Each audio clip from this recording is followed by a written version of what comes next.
సృష్టి నమ్రత కేసు నేపథ్యంలో fertility సెంటర్లపై focus పెంచింది తెలంగాణ ఫ్యామిలీ వెల్ఫేర్ కమిషనర్. తెలంగాణలో మొత్తం 379 ప్రైవేట్ ఫర్టిలిటీ సెంటర్లు ఉండడంతో అన్నింటిలో తనిఖీలు చేయాలని డిఎంహెచ్ఓలకు ఆదేశాలు ఇచ్చారు.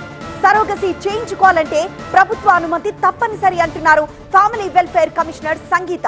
ఫర్టిలిటీ సెంటర్ల అక్రమాలపై బాధితులు సమాచారం ఇవ్వాలని, ఇల్లీగల్ సెంటర్లపై కఠిన చర్యలు తీసుకుంటామంటున్నారు.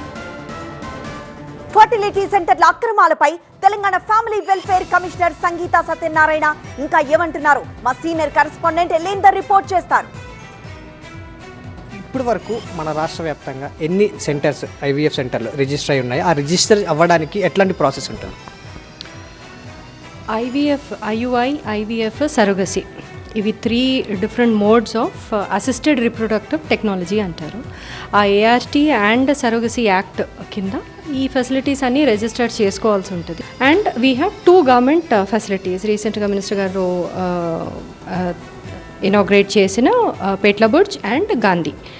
So 379 are the private facilities available, out of which Hyderabadlo 157 facilities are registered. Simple residential building laga untadi, but lopala em avutundi anedi manaku teliyadu.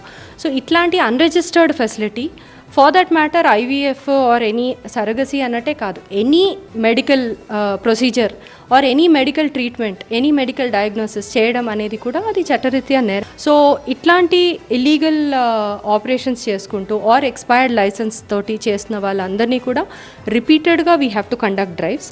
Unregister అంటే ఇప్పుడు మాట్లాడుకున్న సృష్టి లాంటివి ఇల్లీగల్గా జరుగుతున్నటువంటి ట్రీట్మెంటే ఇల్లీగల్గా జరుగుతుంది, అక్కడ జరిగే ప్రొసీజర్ కూడా ఇల్లీగల్గా జరుగుతుంది. వీటిపైన ఫోకస్ చేయాలంటే, వీటిపైన చర్యలు తీసుకోవాలంటే ఎట్లా, ఎవరు చేయాల్సింది? ఇది అవుట్ రైట్ క్రిమినల్ అఫెన్స్ అండి. So one thing is, information వస్తే తీసుకోవాల్సిన వాళ్ళు నెసరీ యాక్షన్ తీసుకున్నారా లేదా అనే యాంగిల్ మాత్రం ఖచ్చితంగా మేము చూస్తాం. ఇక్కడ ఈ పర్టికులర్ ఫెసిలిటీ ఇల్లీగల్ ఆపరేషన్స్ జరుగుతుంది అనేది ఒకటి వచ్చింది, at officials have not taken any action అంటే మాత్రం అది చాలా సీరియస్గా మేము తీసుకుంటాం.